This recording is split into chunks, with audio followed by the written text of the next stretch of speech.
गाड़ियों को जाने दो।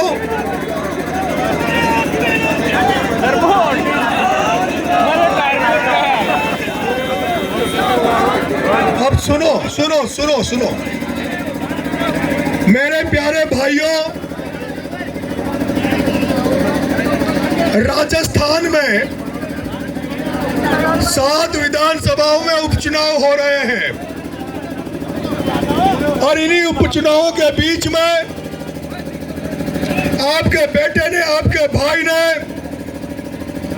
आपकी विधानसभा देवली उनियारा से कांग्रेस के टिकट की दावेदारी की हुई है। मेरे प्यारे भाइयों, मेरे युवा साथियों,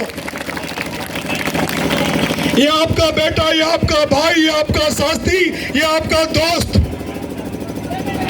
बाबा खाटू श्याम का आशीर्वाद लेके आपके बीच में आया है। मैं चाहूंगा कि मेरे साथ आप लोग कुछ नारे लगाएंगे। बोलो तेजाजी महाराज की, बोलो देवनारायण भगवान की, बोलो करणी माता की, बोलो मीन भगवान की, बोलो कृष्ण भगवान की। मेरे प्यारे भाइयों,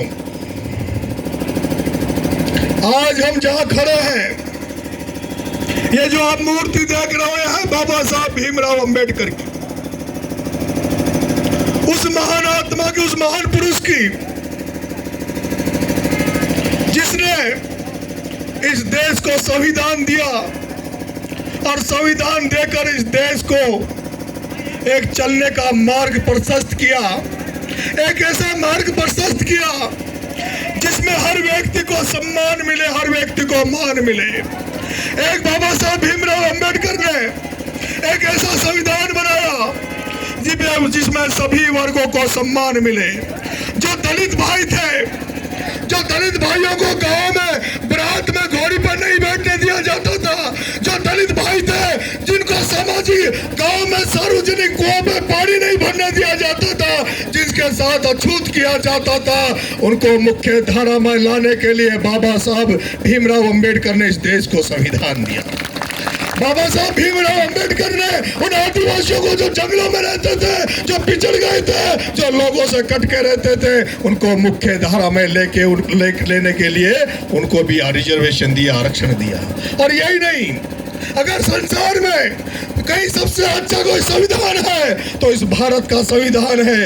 और संविधान को जिस तरह से तोड़ मरोड़ने की प्रयास चल रहा है, जिस तरह से संविधान को खत्म करने का प्रयास कर रहा है, जिस तरह से लोकतंत्र को खत्म करने का प्रयास कर रहा है, और इसी बीच में इस देश में इंदिरा गांधी का पोता राहुल गांधी, इसी बीच में इस देश में इंदिरा गांधी का पोता राहुल गांधी, जब उसको लगा कि फिर से इस देश को उसी जगह ले जाया जा रहा है जहां अंग्रेजों का राज हुआ करता था, तब उस राहुल गांधी ने सोचा कि मैं कैसे इस देश को वापस इकट्ठा करूं, किस तरह से इस देश को लामबंद करूं। जब राहुल गांधी को लग रहा था कि ये जो ताकतें आ गई, जो सत्ता में नरेंद्र मोदी आया है, ये किस तरह से धर्म के नाम पर लोगों को लड़ा रहा है, किस तरह से जातियों में, वर्गों में बांट बांट के इस देश को खत्म करना चाहता है। और उसी के तहत जब उनको लगा कि धर्मों के नाम पर यहाँ दंगे कराए जाते हैं, फसाद कराए जाते हैं, तब इस देश में एक शख्स इंदिरा गांधी का पोता राहुल गांधी,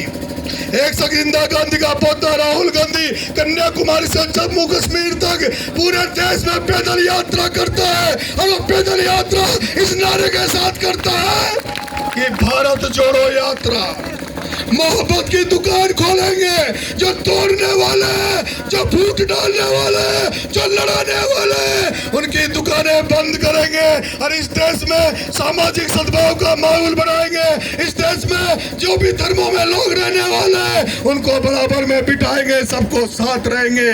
और उस मोहब्बत की दुकान आज इस देश में ऐसी चल रही है जिसकी बहार आ रही है, लहर आ रही है। सबको राहुल गांधी पे भरोसा हो रहा है, विश्वास हो रहा है। और इसीलिए मेरे भाइयों, इसीलिए मेरे भाइयों, जब राहुल गांधी कहता है कि मैं देश में जातीय जनगणना कराऊंगा, मैं देश में जातीय जनगणना कराऊंगा, मैं देश को बताऊंगा कि किन लोगों की कितनी संख्या है, जिनकी जितनी संख्या हो उनकी उतनी भागीदारी भी इस देश में होनी चाहिए। इसीलिए राहुल गांधी जी इस देश में जातीय जनगणना की मांग करते हैं। और यही कारण है हम उस राहुल गांधी से प्रभावित होके, उस कांग्रेस पार्टी से प्रभावित होके, और पंडित जवाहरलाल नेहरू की कांग्रेस, जिस पंडित जवाहरलाल नेहरू ने इस देश में पंचायती राज दिया, इस पंचायती राज दिया दोस्तों, उस इंदिरा गांधी की कांग्रेस, जिस इंदिरा गांधी ने एक ही रात में पाकिस्तान से बांग्लादेश के 2 टुकड़े करके और अलग कर दिया, हम उसी कांग्रेस में इसलिए दावेदारी कर रहे हैं। ये वो कांग्रेस है जिसमें राजीव गांधी ने एक डिजिटल क्रांति इस देश को लाया है। इसलिए मेरे भाइयों, मनमोहन सिंह ने इस देश को आर्थिक रूप से आगे बढ़ाया, इसलिए हम कांग्रेस से दावेदारी कर रहे हैं। लेकिन मेरे भाइयों, मैं देख रहा हूं कि एक व्यक्ति देश में राहुल गांधी है जो इस कांग्रेस को जिंदा करना चाहता है, इस कांग्रेस को सुरक्षित करना चाहता है। उसके लिए कांग्रेस का हित बना है, उसका खुद का हित बाद में। और यही कारण है वो राहुल गांधी उस माँ का बेटा है, उस सोनिया का बेटा है जिस माँ ने 2 बार प्रधानमंत्री बनती, लेकिन प्रधानमंत्री पद का ऊपर टुकड़ा दिया, प्रधानमंत्री पद को टुकड़ा कर और सरदार, पंजाबी सरदार मनमोहन सिंह को प्रधानमंत्री बनाया। ये त्याग तपस्या का परिवार है। वो इंदिरा गांधी जिसने गोलियां खाकर भी इस देश को सम्मान दिया, और राजीव गांधी के चितड़े उड़ा दिए गए। हो सकता है जो शक्तियां हैं वो कभी राहुल गांधी को भी हो सकता है उन पर भी कभी कुछ करे, जिस तरह के आज हम देख रहे हैं। कोई कह रहा राहुल गांधी की जीभ काट लो, कोई कह रहा ये कर लो, लेकिन अगर राहुल गांधी की अगर नीचे के लोग अगर वो सोच ले कि जो राहुल गांधी सोचता है वो हम सोचें, तो इस देश में कांग्रेस को कोई मिटाने वाला नहीं होगा, राहुल गांधी को कमजोर करने वाला नहीं होगा।